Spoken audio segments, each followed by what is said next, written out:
Oh dear. Hold on.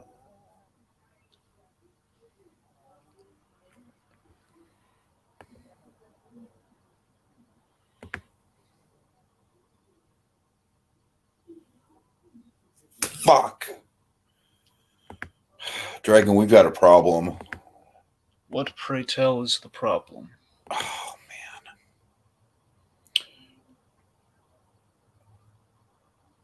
You've reached your maximum storage, 50 hours of content, so future broadcasts won't be recorded.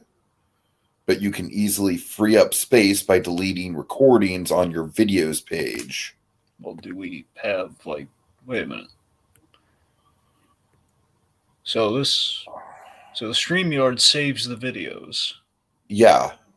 Huh. Have we... Okay. Well, yeah, it's not ideal with our timing tonight, but, it's... What do you want to do? Do you want us to start Fuck later it. and I'm start... just going to pay $5 for 100 hours. Fuck Okay. it. I just got paid. All right. That's all we can do. I mean, it's not all we can do, but it's the most immediate thing we can do. Listen, Yeah. before you push any buttons, real quick. No, I already did it. Sorry. Well, I meant before you put the start broadcast button. Oh yeah. Sorry. What? Yeah, the Goofy movie does not have a fake out death. Just that game, just the Kingdom Hearts thing. Bullshit. Goofy movie doesn't have a fake out death. It has No, like I checked. He doesn't. It's not a fake out death. He absolutely. If you look at it, he's on the fishing line. We know for a fact he's caught on the line. It's like there's no amount of death in there. okay, but we can squeeze Kingdom Hearts in as a bonus at the end. I mean, I can't stop you, so Just to make it around 20. Just to I- make it around 20. Well, we already have 20. No, don't we have 19 with our list? Give me 1 second here. 1, 2, 3, 4. I think we have 19. 8, 9, 10, 11, 12, 13, 14, 15, 16, 17, 18, 19. Yeah, you're right. Yeah, it's 19. Okay. I mean, Krunk counts more than Goofy, but whatever.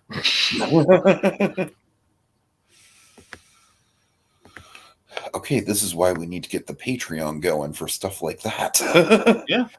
All right, let's do it.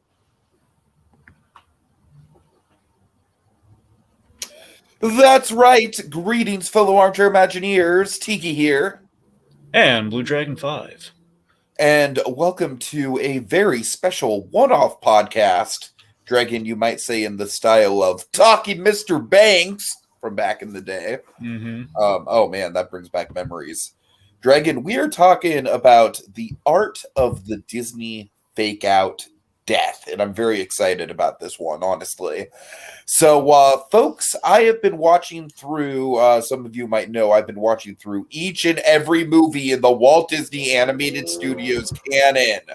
So no Pixar, no Disney Toons, no, no direct-to-video stuff, but every single theatrical movie that's listed under the Wikipedia for Walt Disney Animation Studios, I'm going through it. Dragon, I just watched Tarzan.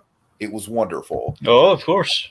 That's all I'll have to say on that. Yeah. We'll have to see where it ranks overall, but it was wonderful. It really held up. Anyway, so, folks, I have noticed, like, a direct string, like, it is honestly kind of striking how often it happens. Dragon, roughly, we counted 19. And we're going to throw one from a video game in. That's kind of like a meme almost, just to make around 20. But Dragon, mathematically, that is very close to 1/3 of the entire Disney canon. And to be fair, folks, if you're going to be all like, a bean counter, if you want to go all bean counter on us, you could make the point that, well, there's some other ones that we're talking about, but they're very minimal or people don't care about them. So at the very least, 1/3 of these movies have this trope of, oh no, such and such died, and we're gonna have a sad, somber moment. Yeah, these are the cases in which it absolutely is like we're playing it like a somber moment, like it's something like it's an event that just happened. Like, oh god, we've lost somebody. We don't know if they've survived. It doesn't look like they survived at all. All right, so Dragon, Z&K channel, he's honestly he's calling Goofy movie. Bill Farmer's son bawled his eyes out when he saw Goofy going over the falls with that mortified scream. If that's not proof for an effective fake out, he was worried that they actually did it to his dad. Yeah, but we Aww. saw him like it's not like he fell completely. Yeah, Dragon has an argument for this. I'm sorry. I kind of concur with C and K. Of course you concur with him. Of course you do. But spoiler alert, the non-Walt Disney Animated Studios thing that we're talking about is not Goofy movie, but it involves Goofy. All right. So, Dragon, what's your take on this whole Disney fake-out death thing, this whole trope that is in roughly 1/3 of the entire Walt Disney Animated Studios canon? Well, I mean, the Disney fake-out death, the fake-out death just in concept is a device that, storytelling so often kind of abuses now. We see it all the time. It's kind of worn out its welcome. It's kind of in general with everything to the point where it's become a trope. But, it went from, as I think we're going to find as we go through the list here, kind of, well, again, kind of like just kind of chronologically kind of go through a little bit of kind of like these iconic near deaths, if you will.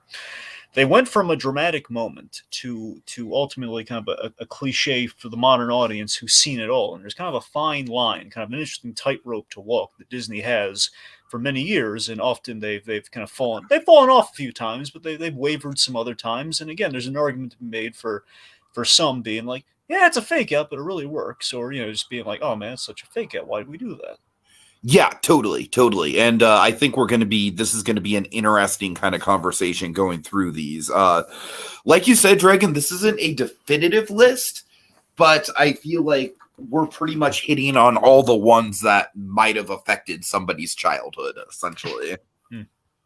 Okay, so let's just get right into it. Snow White and the Seven Dwarves. Dare I say this might be one of the best ones that they just get, like, they crack it out of the park right off the bat? Yeah, I think you'll find early Disney had, mainly the Walter, they had the best fake out deaths. It's, think about it, we play her, quote unquote, death and poisoning so, so honestly, so like it's been built up to, it's the whole, like, it's the big through line of the film, like, is she going to succeed and poison her with the apple? It's so powerful because it was built up, and because of all that lead time, you fell in love with her, much like the dwarves did, especially Grumpy. Yes. Grumpy is the key to all of this, Dragon. Grumpy is like the Jar Jar Binks of Snow White. It doesn't work if Grumpy doesn't work. Right. Maybe not the best comparison, but well, I'm just saying, you know that George Lucas quote. You know what I'm No, I know what you're saying. I'm just saying if you throw in Jar Jar Binks at that, people are going to say, like, hey, where are you going, Grumpy Jar Jar Binks? Hey! George Lucas said Grumpy was the key to everything. Jar Jar was the key to everything. Anyway, point being, so her return. So again, the return from death when she's awoken, in the little glass coffin. It fits into the fairy tale mold, so it works. That's kind of what saves it. In that, again, you have like, okay, she's dead, and we kind of dressed up. Basically, we turned her into kind of like a crystal Greek tragedy, as it were, right now. The glass coffin is honestly like it's haunting imagery even to this day, I think. Yeah, so that's the thing. The fact that it goes so far, and that God, she's dead, so dead, we're gonna put her in a coffin that you can see through, like. So that's the thing. And just the whole idea that the dwarves couldn't even live with the fact that she was dead, so they had to preserve her body. I mean, there are some deep layers to this one. So I think what makes an effective kind of death fake out is just how convincing the death is, in which we actually have like a corpus delicti, so to speak, or at least an eternal kind of slumber in which, well, she ain't never waking up. We don't know how to. We're not magicians. We can't fix this. All right, Dragon. You know what might be almost as convincing as a literal corpse in a glass coffin? What? A little boy face down in water. Yes, so that brings us to Pinocchio. Oh boy, so Pinocchio. I think Pinocchio is probably a lower tier than the Snow White one, but no, I think they're on equal footing, Tiki. I don't know. I think with Pinocchio they've had a bunch of Deus Ex Machinas with the Blue Fairy already. Whereas Snow White, you just don't know how it's going to end up. And I don't know. I just think Snow White, they really draw it out. With Pinocchio, it's a little bit more of a shock factor for sure, but I would definitely say it's the first shock death. Like, you do not see it coming. Yeah, that's the thing we got to talk about with Pinocchio. Is that it's the immediacy of like like we're like Geppetto was like Pinocchio, where are you? And we just have that zip pan to like he goes past him and then whoop back like oh my god, my boy's face down, dead in the water. And this is like after the trauma of Pleasure Island and the donkeys and the pool hall scene, well, I think and then the monstro chase. I mean, it's like it's kind of like Don Bluth is just like yes, more. So, again, even more, and this is why I make the argument for Pinocchio because I mean, Snow White is one thing where technically she's comatose. Pinocchio's case, he actually is dead. Right. Technically, he is dead, and the Blue Fairy revives him. And gives him literal life. Yeah, like I said, my only argument for this is that the Blue Fairy is pretty much like the giant Deus Ex Machina of the movie. Well, it's the whole premise of the film. It's the whole premise of the film, and more, I think the bigger question should be, how can a wooden boy die? I think that's the bigger question you should be asking when he can go underwater. Fair point. Yeah, so, that is a good point. That is a big hole. A thing a flag to plant here. This is going to be important as we go on. So being towards the end of the film, like the placing of the fake out death, of course, traditionally towards the end of the film, it's I think it becomes kind of a help and a hindrance, and a help in that, of course, dramatically you would build to it being towards the end of the film because again, it's where all the climax is, and people want to have a happy ending. You want to know where you're kind of going directionally with that, but it's also a bit of a hindrance because after we do this so many times, it becomes a question of like, oh well, we're getting to the end of the movie. Here comes the fake out death. Oh, believe me, sir, we will be getting to that era very soon. I mean, honestly. It's kind of funny with a number of these, particularly the films with the title characters' names in the titles. You have like a Logan principle at play here, which, well, there's a chance our character could die. This could be like the life story, like we're closing on this character. Pinocchio, as in it's the life, death, and it's the life journey and death of this little wooden boy. Oh God. All right, so we transition. We get a whole series of package films, and like Alice in Wonderland, Cinderella. So we don't get our next fake out until Peter Pan. And Dragon, this is notable because this is an iconic fake out that goes very deep into literary history and the history of stage plays with the original play. The way they pulled it off, the whole I do believe in fairies of it all. Yeah. So that's the thing. So Pinocchio is actually, it's kind of an interesting one in that, again, it's very much, it's milked, it's not milked as much as in the play, mind you. The whole, like, I do believe we're not doing like, come on, everybody clap. You do believe in fairies, bring her back.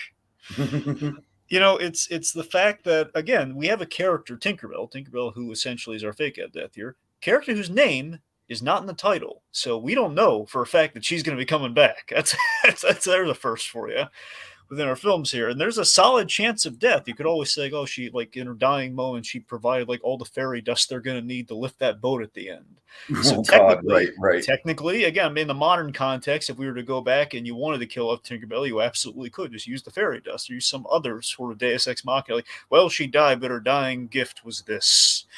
So, she said, but ultimately, seriously, I love how they kind of zhuzhed up, like how Tinkerbell almost goes out. Yeah. They take it from the poison medicine all the way up to a bomb in a cake. Well, it's a bomb in a box, Tiki. Oh, I thought the cake was in the box. Well, did they put it? I didn't see what they put in the box. I jumped to the scene. I think you're right. I think I might be mistaking something else. Yeah, you're right. It's a big cake-colored box. It's colored like a. That's cake, what I'm thinking. Yeah, it's a very cake-colored box. Yeah, it's like the cartoony cake colors. It's pink and white. It looks kind of. But anyway, so it's like she's shaking the box, like Tink. Wendy got this. What are you doing? Big old explosion. It's like an Endgame explosion, folks. I mean, the whole facility is coming down. It's like Ant-Man and the Hulk in the wreckage. Of the and that does lead to a very memorable search for Tinkerbell with Peter Pan just being very desperate. And it might not be like as over the top as I do believe in fairies. But I honestly think it makes the moment a little bit more somber and a little bit more personal. And I kind of like it more than the original. Yeah, but remember, too, it's the fact that we cut away from. We don't know that they both got out of there alive. And then we have like kind of a triumphant return of, oh, look at Tinkerbell grabbing that pirate's mustache. Yeah. Okay, so next up, we have another kind of classic one. We have Lady and the Tramp. And this, I think, is a pretty effective one with Trusty, who right from the beginning of the movie is kind of like the old dog. He's you kind of get the feeling he's sort of like the elderly statesman of the neighborhood. Yeah. So I believe Chief was the dog in Fox and the Hound, right? Is that his name? Correct. Okay, so that's the thing. So this is kind of a. So we're not going to talk about Chief because we already kind of talked that out over like Fox and the Hound, the whole fake out death there, which was it's kind of a not necessarily a fake out death, but it's sort of like we absolutely animate it as if we killed the dog, but then at the last minute it's like no, we can't kill the dog, so we got to make sure like he's just hobbling after we play the death scene, make sure his eyes are open, all that sort of stuff. So Trusty is kind of a precursor to that, only it's played a little bit more thematically. There's a connect here where it's that had they actually killed him, it would have put a damper on the love story because it's like, hey, he brought the happy couple together, but he's dead. Would have been a little hard to like end happy after that. It's so I do like how it plays because the movie ends. I believe it ends on Christmas, right? I think that's right. I think so. Yeah, and we see Jock coming in first, and but we're like, where's Trusty? Where's Trusty? Oh no, say it ain't so, Disney. I believe this is our first and he's okay reveal. Yeah, pretty much. He's got a cast on, but he's good. It's like the Muppets Christmas Carol and Tiny Tim, who did not die, and Trusty, who did not die. All right, so moving on to another dog-related one. This one's interesting because it comes in the first act of the movie. And it's Lucky. So you want to speak to this one? Yeah. So again, this one's really breaking our mold here. Again, this is what I'm talking. Walter. Well, I would say this might be the most unconventional one on our list. Yeah. So Lucky is, it's the fact that we have, pretty much on screen, we tastefully kind of cover him up and we shoot really well here. Is that we have like an actual stillborn dead puppy, which already so the kids would say that's metal. But it's the fact that there's tension in the room. What really sells me on this is that you have essentially the two fathers. You got Mr. Darling, you got Pongo, the father Dalmatian, and he's there's just sort of like this sympathy between him, like the proud papa in the delivery room, essentially. Then we have like the kind of the chambermaid nanny lady kind of walking in. It's just like, it's 15 puppies. And then she walks in with the dead one. 14. Only 14. So could you make that any sadder, nanny? Oh, but God. No, it's the fact that it's electrifying. Like, no, we can save him. Just the determined. I feel like this scene in particular really elevates Roger's character. That's what I'm saying. This is the because Roger could have just been like a goofball kind of comic relief character, but he really is like he doesn't have a ton of screen time in the movie, but you do feel his desperation in the situations. I think a lot of people constantly overlook the genuine kind of human sincerity and pathos in 101 Dalmatians, and that they're always looking, it's the gimmick of 100 puppies and Cruella's crazy. I think that the human characters are easily the best part of that movie. That's the thing. It's just again, it's something I don't maybe appreciate it with time. We'll get into it with my ranking, but yeah. But you see my point though. It's the fact that it's like the fact that this good man brought a puppy back from the dead, and he just with just the hope, and he saw the animation on Pongo just looking like, could this possibly work? It did. Yeah, is it kind of weird that on rewatch of 101 Dalmatians post Cruella, I actually do think that Cruella elevated specifically Horace and Jasper? Well, yeah. So I think definitely did its job there. Created some other problems, but aside from that was great though. Yeah, they did. There's a lot of care for Horace and Jasper. All right. Okay, so Dragon, let's move on to, I don't think we've ever talked about this, but this one might be one of the most upsetting ones from my childhood. Baloo. Yes, from the Jungle Book. Yes. Yeah. Dragon, as a kid, I just, like, the whole thing, we've already hyped up Baloo as far as, like, when we, like, way back in the day when we talked about the Jungle Book remake, we hyped up the original Baloo, the whole, can't it wait until morning? It's morning now. Like the Papa Bear thing. That I feel like the Jungle Book remake kind of played Baloo and Mowgli more as best buddies. But I feel like in the original, there's much more of a fatherly instinct to him. Well, yeah. So Dragon, in a way, this is kind of like proto Mufasa, except without going the full Monty with it. Yeah, so the Jungle Book is the interesting turning point we got here. Because Jungle Book is a perfect balance of what we now do all the time and to ad nauseam, but we did it right here, where it's a perfect balance of fake out in which we it basically I'll put it this way, the way I kind of phrase it, this has fake out insurance. Okay, that's kind of what Uh-huh. this is. This has fake out insurance, and that it's a genuinely sad death. And of course, we had the whole Papa Bear dynamic. Baloo kind of, if I recall, he was saving Mowgli from Shere Khan, and Shere Khan basically knocked him in the head really hard, and it seemed like he's dead. Am And I then, of right? course, we have Sebastian Cabot just Yes. monologuing his heart So out. that was the point I was about to get to. That's what I'm saying. So you have this sad death, and he sacrificed himself to save his little man Oh cub. my god. And even the just to show you how sad this is, even the vultures are bummed out. Even the vultures are like, oh man, our Beatles-esque vultures are like, man, I didn't want this to happen. So Sebastian Cabot as Bagheera, one of my favorite elements of the movie, by the way. I love Sebastian Cabot as Bagheera. Just delivers this like almost Kelsey Grammer level Totally. eulogy, and this is I comforting the honestly think boy. Sebastian Cabot has some proto Kelsey Grammer in him, just generally speaking. Yeah, I'm saying if they're willing to remake or like not even remake, if they want like to have like a they did something new in animation, like an ad or something, or like a short film. They wanted like a voice. I could buy the Kelsey's Bagheera. I could buy it. All right.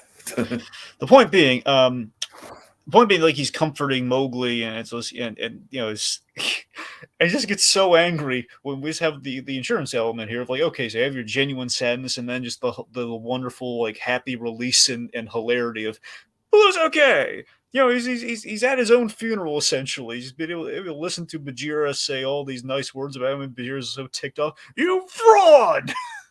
Well, it's one of my favorite Baloo quotes. One of my favorite funny Baloo quotes, where he's like, "Go on, Baggy. There's more, lots more." Yeah. So that's the thing. So you have that, and here's what balances out. And here's more so the insurance aspect I was referring to is that you can do that, and if people aren't satisfied with that, it says, "Oh, we cheapen the moment." End of the film, Baloo grows up in the end, becomes like a father, like allowing his kid to go off on his own, essentially. So there's your balance. Mm-hmm. All right. So we have a few comments here. ZK says, I love the dark cave-like setting of Peter looking through the ruins of Dead Man's Tree to get to Tink. Absolutely. I definitely think that's a very atmospheric moment within the film. He also says if they did kill Chief in that, it would have been a lot better, but Trusty's death would have been too much of a downer. I agree with that. I think Chief's death would have been right in the middle, because he was kind of like an antagonistic character who did have a bond with one of the main characters. So there was an interesting dynamic there that I think would have been explored.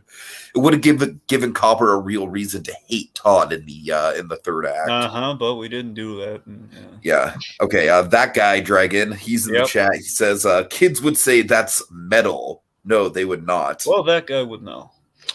That guy, would kids say that it slaps? Because that's the terminology that I'm currently attached to, honestly. Well, now we say slap, everyone's thinking about something else right now, Tiki. So maybe we should, I don't know. Jeff Daniels, he wasn't Jeff Daniels in the 1966 remake.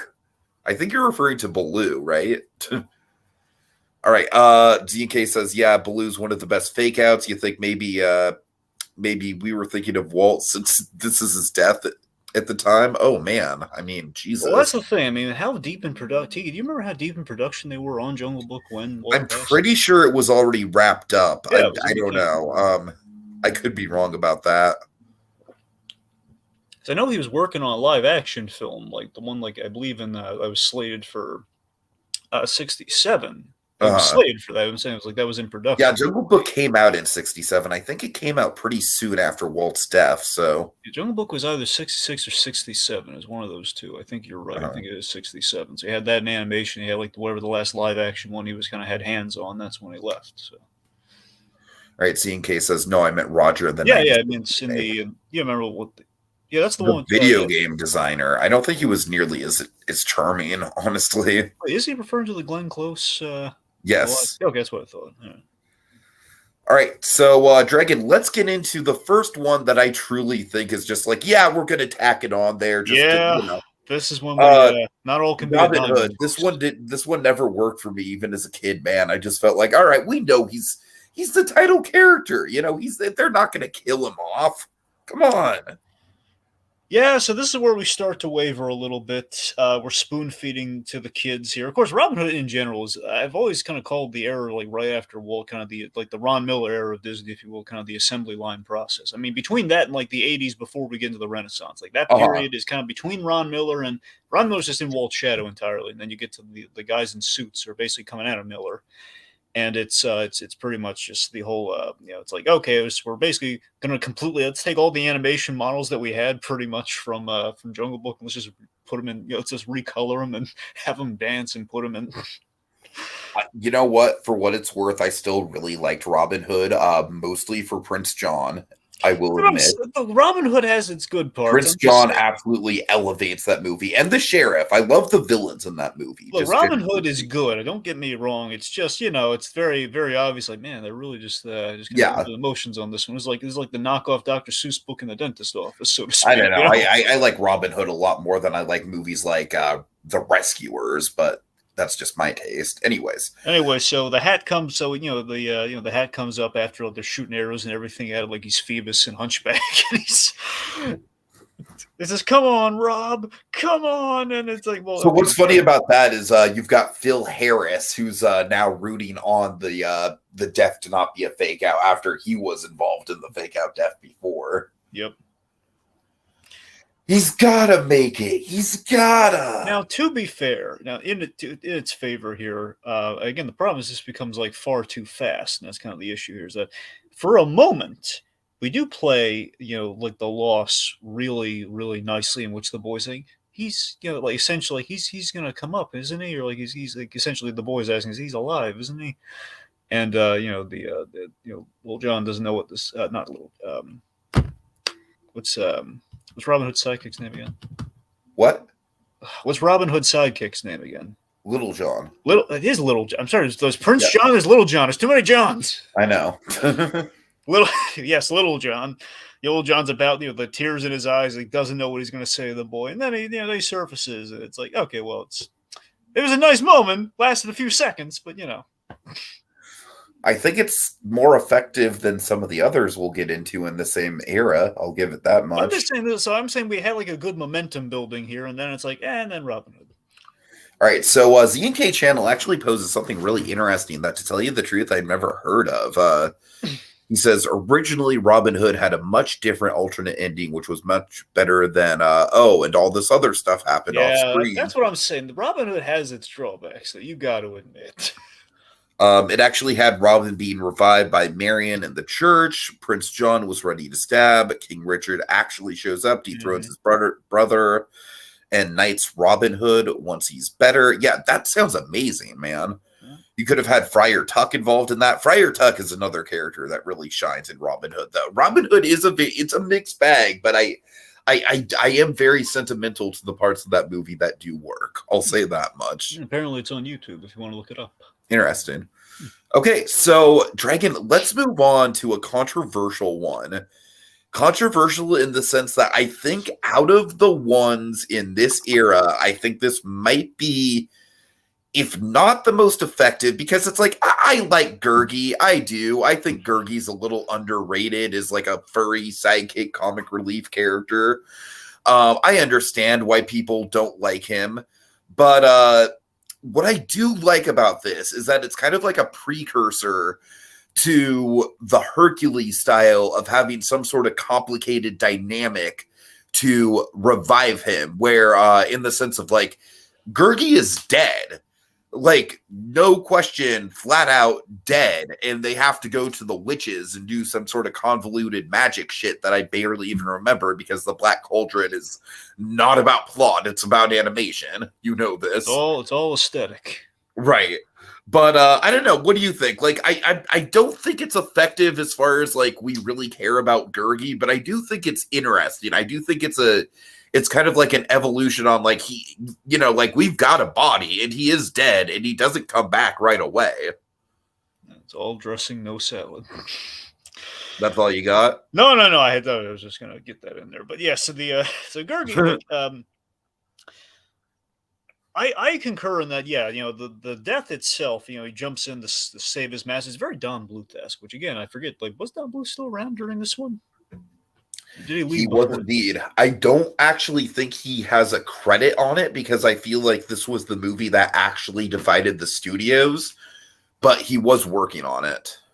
That's the thing. I mean, you do definitely have your Bluth touches in which how impactful the death is, and yeah, there's a rigmarole in how we. Honestly, I completely forgot like how we brought him back. I assumed after we took out the after we took out the bad guy, he just magically appeared. That's what I assumed it was, but it might have been a little bit more involved. I mean, if you recall that. It is, yeah, it's way more involved. To be fair, again, I think a feather in its cap, though, with the fake out, that kind of gives it some strength here. Whether or not the movie, I'm not saying it fixes the movie or makes it, kind of makes the story better. We keep him dead roughly until the end. That's it's pretty impressive, right? Don't we keep him dead until the end? Yeah, roughly until the end. That's basically like the last goal that they need to accomplish is reviving him. Yeah. So that's what I'm saying. Give him like a gap in there. That's kind of impressive. Which sacrificed and enough to a memorable moment. Like, man, I didn't like that guy until he really did something noble. Okay, ZK is correcting me here. Says Bluth was already gone by Fox and Hound. By the time Cauldron came out, Nim was already out. And American Tail was next year. Yeah, but Black Cauldron was I get that. Like, I'm sure he didn't have much of a hand in it, but Black Cauldron was in development for a long time. So are you sure that at one point he didn't have some sort of like I'm sure that he didn't have enough of a role in it to have like an actual credit in it. But I don't know. I'm curious if he was like around like maybe the beginnings of the development cycle for Black Cauldron or towards the end of his tenure at Disney. I don't know. Well, anyway, you slice it, it feels like Don Bluth, even if it's not a Don Bluth sequence. It feels like it. All right. Let's see. And he also says fun story. When I at Blockbuster, I asked my parents to turn it off because I couldn't stand Gurgi's Donald Jar Jar Gollum voice.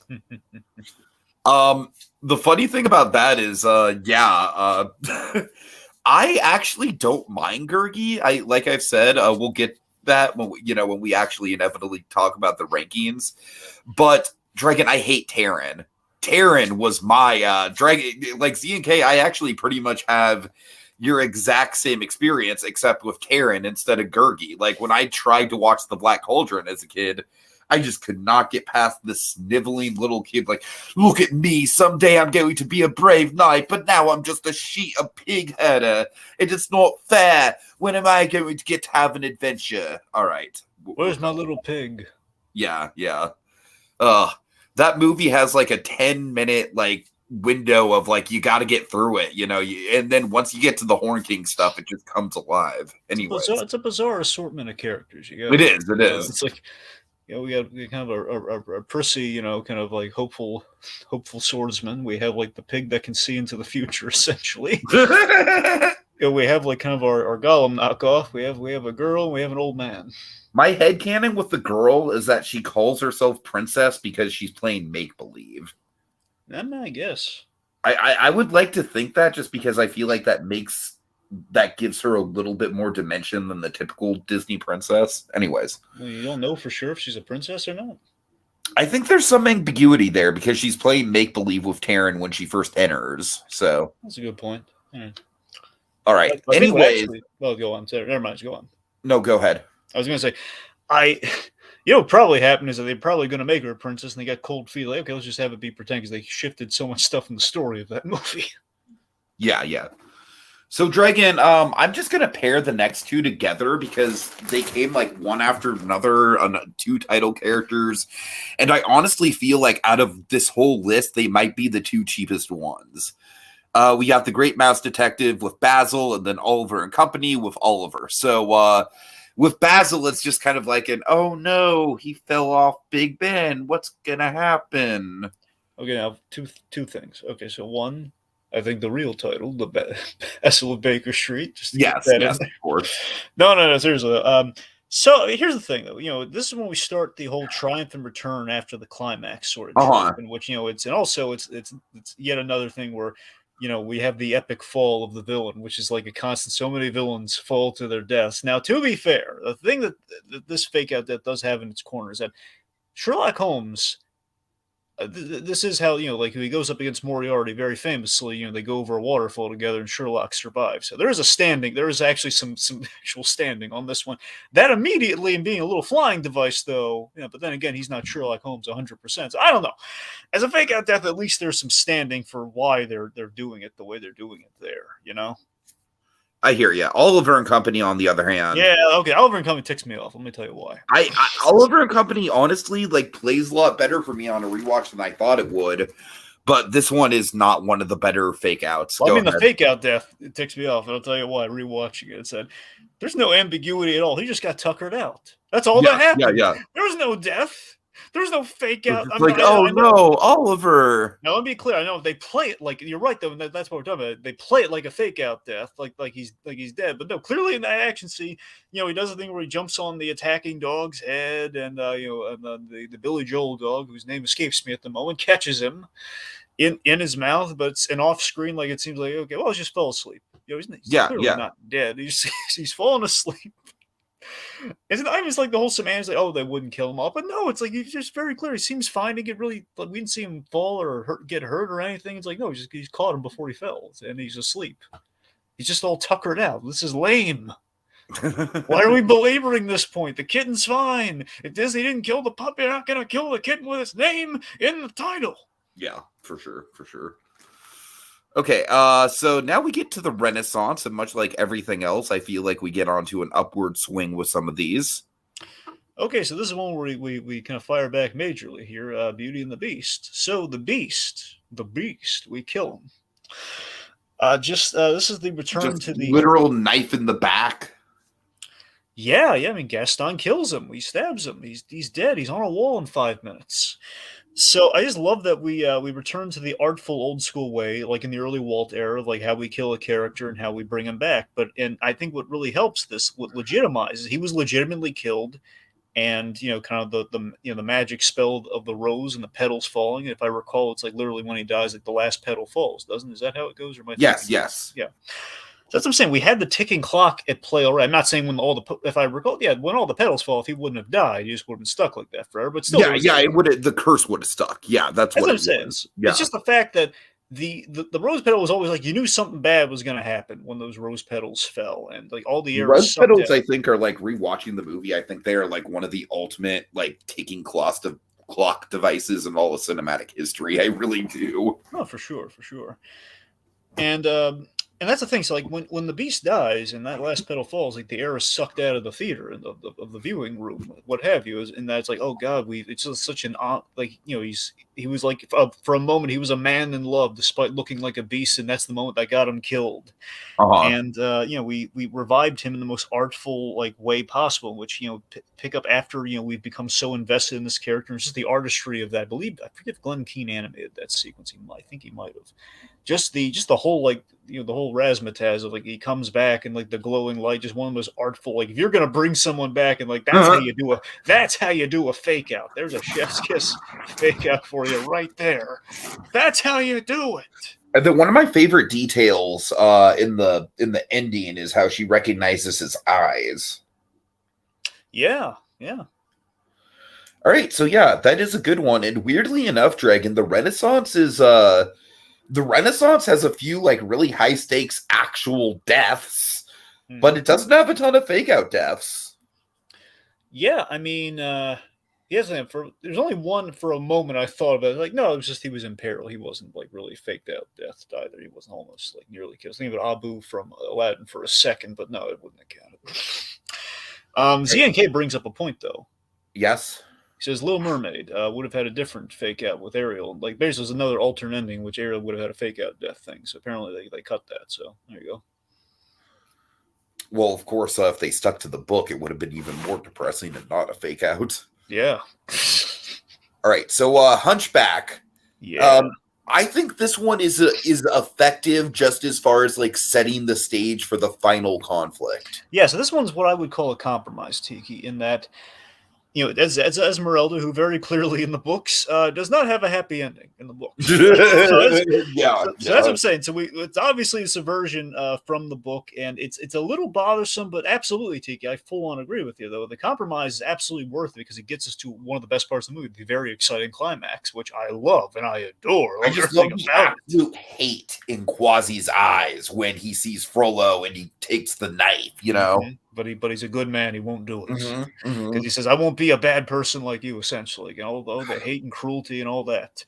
So just the fact that the problem with the Esmeralda thing is that we kind of turn her into a prop for that climax. That's the thing. Is like, hey, we saved her life. The whole point, like Quasimodo awesomely and heroically saved her and sanctuary. It was a great moment, and now she's tuckered out, possibly dying.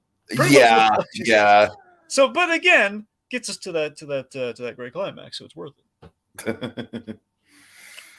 All right, Hercules. Yeah, so Hercules. So I'll admit, so Hercules is kind of a dual thing. Yeah, Hercules himself, we have like a very brief fake out death in which he's fighting the Hydra. It's a really awesome sequence, but I want to bring it up. And he gets eaten by the thing in the end and seemingly dead, and he cuts his way out of there. So, well, we do it kind of twice, I guess. He initially seems like he got swallowed, and he cut his way out of there. It was pretty cool. It was like a he's alive moment, and then we have the actual fake out death, which is Meg. So I'm not a fan of this one. Really? Why is that? I think it's really over the top. I mean, they play it in a creative way. I just think I think this moment is like the ultimate example of why the tone of this movie doesn't work. And Dragon, I have a feeling that Hercules might be one of the movies that you and I have the most differing opinions on. Well, yeah, but Tiki, you remember we have talked through Hercules. You might have any tone issues when we talked about it like years ago. Because I know you love it, but yeah, I do. I remember you have bring up any tone issues as you were wont to do with that movie. Oh, I think Hercules has tone issues, especially here. All right, well, regardless, so what happens is, Meg, she saves Hercules, and basically she breaks Hades' deal that she had, and that she wouldn't get harmed. Ergo, her dying means Hercules gets his powers back. Mm-hmm. So I think it's a cool spin on the fake out death, actually, because again, she actually is dead, but in kind of our world of Greek mythology here, dead. The paperwork has to there's time for the paperwork to go through with death. So what I don't like about it, it's like I agree as far as the plot goes that it's a pretty clever subversion. Yeah. I just don't like how over the top it's played as far as like, because clearly we've already seen the concept of souls in this movie, and yeah. Like, so Hercules just getting on his knees like, no. I don't know, Dragon. It's like, I'm nitpicking here, but I just think it's a little too over the top. It's a little too Shakespearean for me. I mean, Tiki, you say Shakespearean. I say that as a double-edged sword because, yes, on one hand you have like the no, but on the other hand you have a man going on like going like an odyssey of his own, going literally to hell, and he's diving into a pit of souls, risking even as if you think about it, the whole like third act climax of the movie is pretty much just the Odysseus myth and fast forward. I mean, I think it's a little bit more powers involved. With the happy ending, of course. Well, of course, yeah, you're right about that. Yeah, but that's what I'm saying. Is love just he achieves godhood by doing the ultimate selfless act, and he saves her. I think it's a legitimate way of bringing someone back. So it's like literally died, bring him out of the fake out. And it's a great kind of operatic like way that we bring her back. He's a god now. What? And just punches him in the face. It's great. All right, Fantasia 2000. That's pretty straightforward. Just you end on a happy bit. Yeah, the sprite looks like she's killed by the Firebird, but she's not. Spring comes around, the circle of life, and so on and so forth. Very straightforward. It's kind of like, if you want, the most I could add to is it's kind of like the Spark Shorts view that we talked about, in which many of the Spark Shorts in their initial kind of like rollout was that they absolutely could have gone the extra mile in that, there was a point in those Spark Shorts where we could make the lethal call here. We could end really darkly, but we showed that we could go up to the line, but we didn't feel the need to do so. And you kind of had that here with the sprite. And we were through such an experience. We could have killed her off, and it still would have been darn good. But bringing her back, the Soul Circle Life thing was a nice ending to put on there.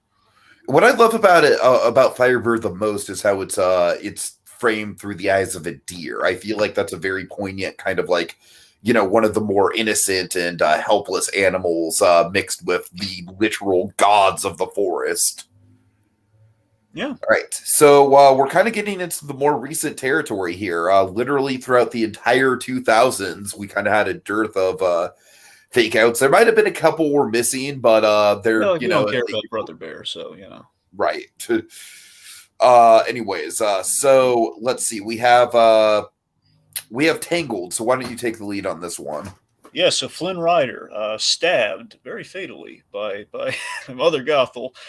And here's the thing. Here's the reason it's a good fake out death, in my opinion, is that it was kind of a return to form, at least story-wise, you could say. And that, he cuts the healing hair, and that, okay, we've taken off the training wheels, folks. He's like, you think, okay, well, she's going to heal him again. He's cut the hair so she won't be abused by Mother Gothel.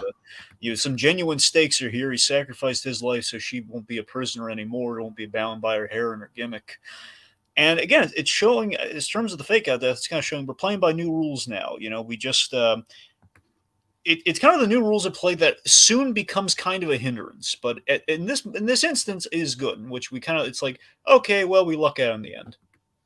It's kind of like Disney's kind of playing the easy version of the matchstick moment that Pixar has. Of course, the matchstick yeah, for sure. It's basically, so the matchstick moment in the Pixar films, it's like you think okay, they're gonna like the match, and the car whizzes out the match. They have to find how the heck are they gonna get out of the situation. That's a matchstick moment on the Pixar side of the fence. In Disney, what they've taken here is that, hey, okay, so we'll just do what we did before, and it's like, okay, well, we're completely without hopes, and what's our solution? No solution. We just luck out in the end.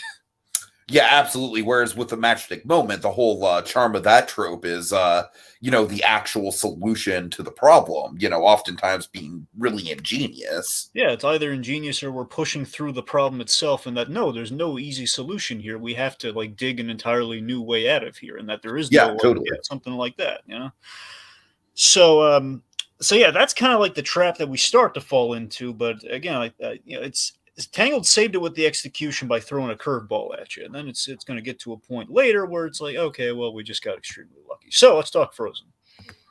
Okay, so why don't we just pair these two up, if you don't mind? Well, it's a little out of chronological order, but fine, let's do it. All right, so obviously, I think it's interesting because I think the Anna one in the first movie is pretty damn artful, if you ask me. I absolutely agree with that, yes. And I honestly kind of think it's one of those where if they really wanted to go the extra mile, I really think they could have pulled off something like this becoming, I don't know, like it would have been a ballsy move, man. But by the same token, I think what we have in the movie is pretty damn good still. Yeah, I mean, literally the movie builds to this character becoming frozen, hence the title. So, here's the thing. I'm sure the astute movie viewer at this point, this is the trap. This is like the unavoidable thing with any film, but you could say with any number of tropes, but especially with the fake out death, is that the astute movie viewers, having seen a bunch of things, especially when we're trying to sell people on universes and brands like we do now, it's that they're going to get accustomed to certain things. They're going to expect things, and that's why the filmmakers have to work extra hard or have kind of like a burden of proof, one could say. Is that you could put two and two together in hindsight, I'm sure, but it's sheerly the impact and just the refreshing message of it's not always romantic love that we got to focus on in these movies. It's like, and you're right too, the artfulness, like the storm just stops completely when Elsa's like quailing the storm inside of herself, and she's seeing what's always been there, her sister being there for and sacrificing herself for her, and she's just like quailed the storm and everything. And it's like, it's absolutely it's a genuinely tragic moment that's the wake-up call for and allows her to unthaw her sister. So it feeds into the themes of the story very well. And then there's Frozen 2. All right, so Dragon, I literally haven't watched Frozen 2 since I saw it in theaters. So all I remember about Olaf's fake out is not being convinced of it being permanent for a moment, and being really pissed when indeed it wasn't real, and it being super drawn out and convoluted how exactly he comes back. I don't know. You want to take the reins? Yeah, let me tell you about the snowman. So the problem with Olaf is, we're pulling the same the second time we've pulled this hat trick, because in the first Frozen movie we had kind of like, I'm going to say just one collectively, but you had like debatably two moments in which you had kind of like you teed up an Olaf sacrifice, and we didn't go that far. It wasn't a problem, it's the fact again. I'll harken a little bit to Sparks things again. We walk up to the line, and you love this character, so you don't want him to die, but they could have done a bittersweet demise thing because we set up with this snowman character. His whole gimmick is that he wants to see summer, and if he does that, he will melt and die. So, we had the thing where he was helping Anna when she was starting to freeze to death, and he like put the fire, and he was kind of a Frost of the Snowman fate, if you will. And then ultimately at the end, had they really gone for it, it would have been a damper on the movie, which is why they didn't do it. Like says, oh, this is what summer feels like, and he's starting to melt. But then Elsa gives him a little cloud, a little permafrost cloud. Anyway, that was the first movie, and either of those would have been good. Again, I understand why they didn't do it, and they like the character, and that's all fine and dandy. But at that point, you've made your bed. So we play Olaf's death. Essentially, what they do, to use the very easy way to explain it, is they literally blipped him. They end game dusted him. That's how they. No, I remember that. Yeah. Yeah, so that's the thing. Don't get me wrong. It's impactful. That if you like that character, which a lot of people do, it's like, okay, well, he's going, but it's very clear that, especially if you're going to kill him off, and of all the ways to kill him off, you're going to kill him off that way, in which everyone and their mother knows. Oh yeah, my grandkids. Right. Like oh, okay, like he's a cloud of black smoke. He'll be fine. It's like every parent or guardian in the Endgame movie, or anyone you show any family to, like a grandmother or a parent or something, is like, well, are they actually dead? No, they're going to come back. It's like a whole, it's like a whole thing. They'll be fine. They'll be fine. So it's the fact that it's riding on some Infinity War coattails. That's not helping, and it's just the fact that it's kind of like the robot thing, in which if a robot gets damaged or destroyed, you could always rebuild it. In this case, well, it's a magic snowman. We have a magic girl with ice powers. What are the stakes at this point? Right. So basically, killing Olaf, it's just simply not done. All right, but I think one of the more effective ones in the modern era is actually Baymax. Yes, so Baymax is a great death scene. Make no question about that. It's a great what I like about it is the concept that, like, we really explore some deep themes with Baymax just throughout the movie, of him essentially being the soul of Tadashi in some ways. Yeah, he is absolutely Tadashi's legacy and the guiding light for the heroism of the Big Hero 16.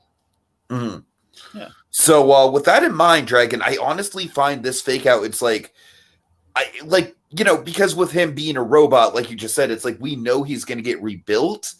But I feel like the really satisfying thing about this is the actual rebuilding process and seeing him come alive again, and and still having that spirit of Tadashi within him.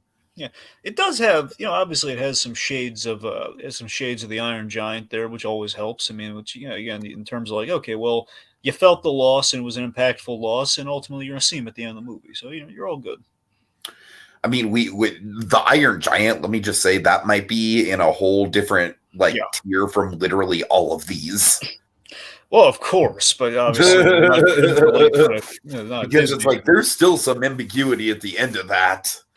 Yeah, there is, but he's going to be okay. Like, all the parts are coming to him. He's going to be just fine. Z and K raises the point about Elsa's fake out in Frozen 2, rehashing what happened to her sister, if that can be counted as a fake out. Yeah, we don't. I don't count it. I really don't. It's just like at that point, it's just like, oh, Frozen 2 is a mess. Well, okay, look, just in regards to, I agree in that it is a rehash of that moment. In terms of fake, given that she has ice powers, I think it stands to reason. Okay, she can't it'd be super dumb. It's already dumb that she gets frozen. See, already, I hate the girl with ice powers freezes to death. See, I already hate that idea, just in principle. Like, how does she get frozen? How does that work? How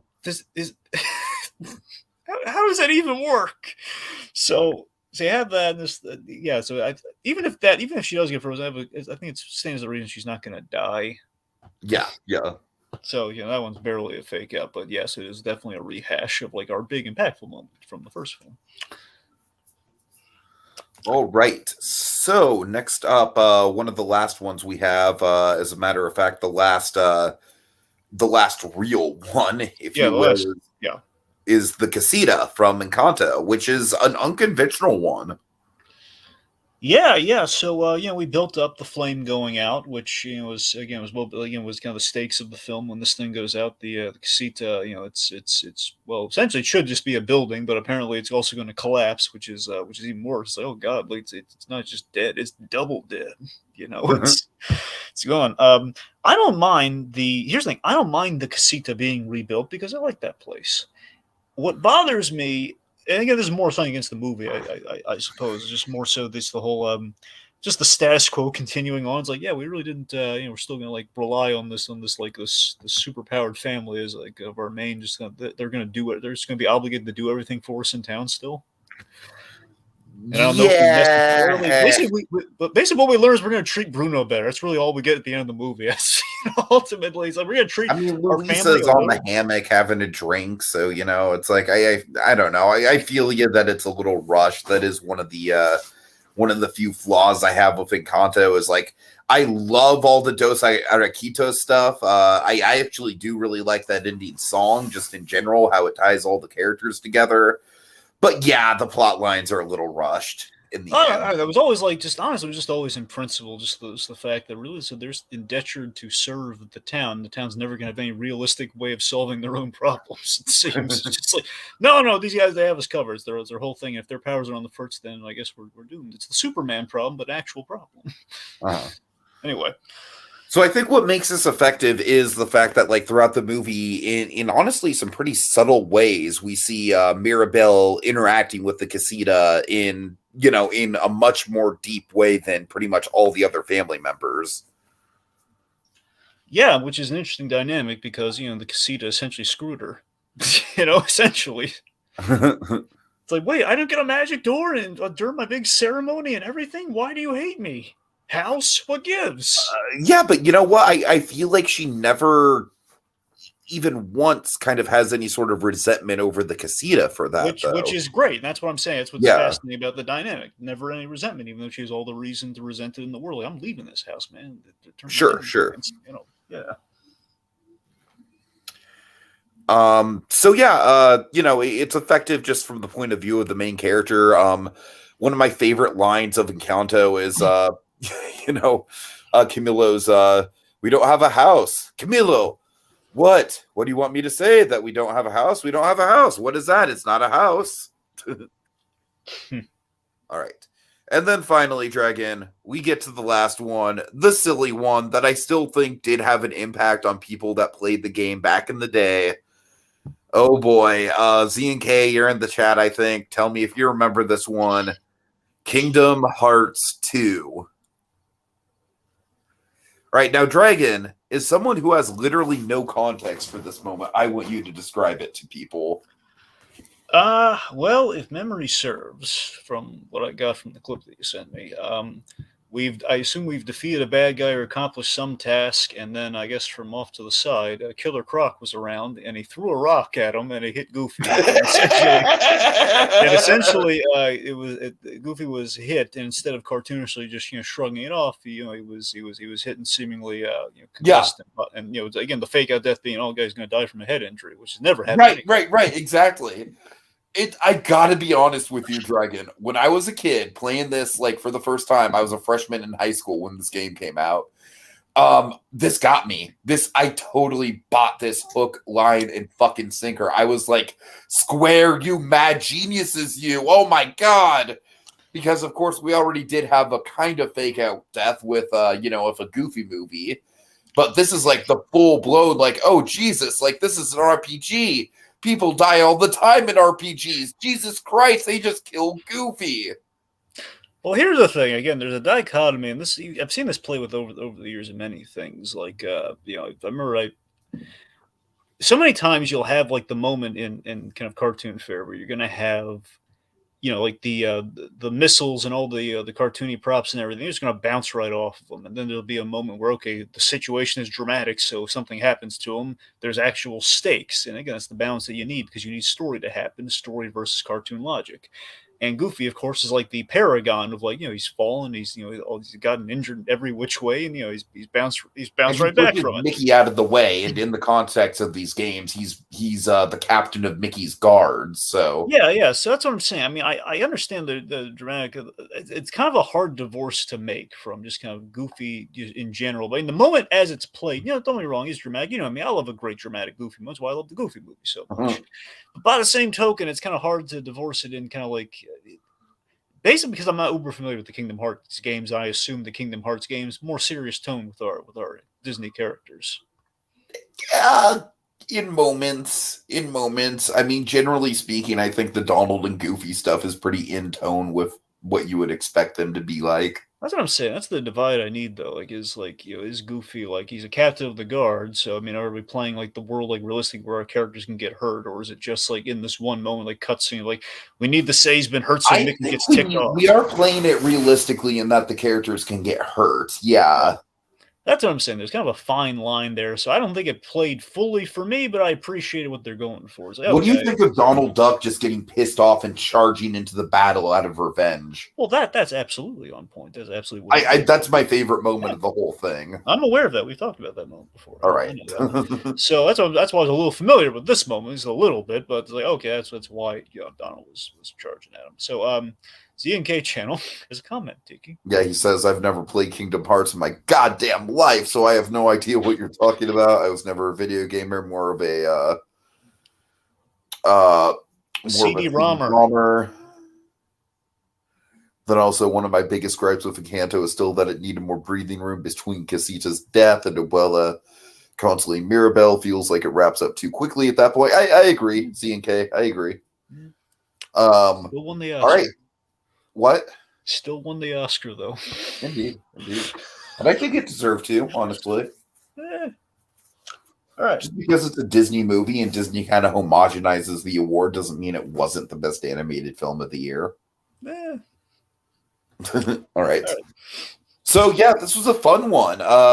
So, Z and K, you were on the whole time. Really appreciate it. Also had cameo appearances from that guy, and Monkey popped in for just a short spell. I don't even think I read his comment. But, all right, guys, let me know if you want us to do more one-off stuff like this, because it really is fun to kind of go through like niche topics like this as they relate to Disney in kind of like a broader sense.